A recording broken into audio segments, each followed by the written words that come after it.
Good morning. நம்ம மாடி தோட்டத்தில் செடிகள் எல்லாமே நல்லா ஃப்ரெஷ்ஷாக நல்ல பெருசாகவும் வளர்ந்து வரணும். இலைகளில் நல்ல பச்சையத்தோடு இருக்கணும். பூக்கள் உதிராமல் பிஞ்சுகள் வச்சு காய்களும் பெருசாக வரணும். நாம் இதுக்கு எல்லாத்துக்குமே இடுபொருட்கள் நிறையவே நம்ம கலக்கணுங்க. மண்ணில் சாணமாக இருக்கட்டும், காய்ந்த எருவாக இருக்கட்டும், இல்லை மண்புழு உரம் எல்லாமே நம்ம இயற்கையாக கொடுக்கும்போது நம்ம சத்தான ஒரு காய்கறிகளை நாம் வீட்டிலையே வளர்த்து சாப்பிட்றோம் அப்படிங்கிறதுல ஒரு சின்ன சந்தோஷம்தான் இல்லையா?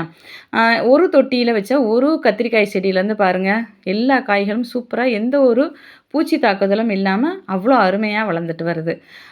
இதில் சின்ன சின்னதாங்க பூக்கள் உதிராமல் காய்கள் நிறைய வைக்கிறதுக்காக நான் ஒரு சின்ன இயற்கையான இடுபொருள் தாங்க நான் இப்போ மேலே அதை ஸ்ப்ரே பண்ணுறதுக்காக உங்கள்கிட்ட சொல்ல போகிறேன். இது என்னென்னு பார்க்குறதுக்கு முன்னால் என்னோடய செடிகளை பாருங்கள்.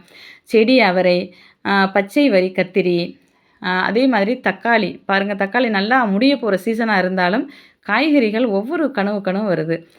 சமையலுக்கு பயன்படுத்தின மிளகாயிலேருந்து வந்த விதை, அதுலேருந்து வந்த மிளகாய் செடி, அதில் உள்ள காய்களை பாருங்களேன், எவ்வளோ சூப்பராக காய்ச்சிட்ருக்கு. ஒவ்வொரு தடவையும் நான் சாதாரணமாக 1/4 கிலோ அளவுக்கு, இப்போ நம்ம வந்தேன் அப்படின்னா 1/4 கிலோ அளவுக்கு காய் பறிக்காமல் போக மாட்டேங்க.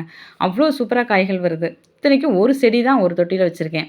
அதற்கு காரணம் இந்த மருந்து தான். இந்த மருந்து எடுத்து நாம் ஒவ்வொரு தடவையும் செடிக்கு மேலே 15 நாளைக்கு ஒரு தடவை ஸ்ப்ரே பண்ணி விட்டுருவேன் பூக்கள் மேலே. அதனால தாங்க இந்த என்னுடைய செடிகள் பச்சையாகவும் காய்கறிகள் நிறையவும் எல்லாமே கனவுக்கு கனு காய்க்கிறதுக்கு இது ஒரு காரணம்.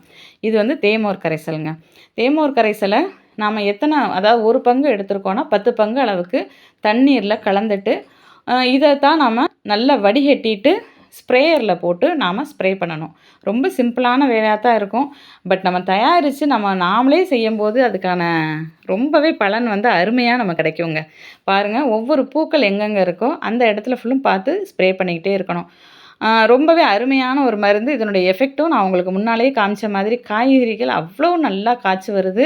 இது பூச்செடிகள் மேலேயும் நாம் தெளிக்கலாம். இது மகரந்த சேர்க்கைக்கும் ரொம்பவே ஹெல்ப் பண்ணும். இது எப்படி தயாரிக்கலான்னு பார்க்கலாம்.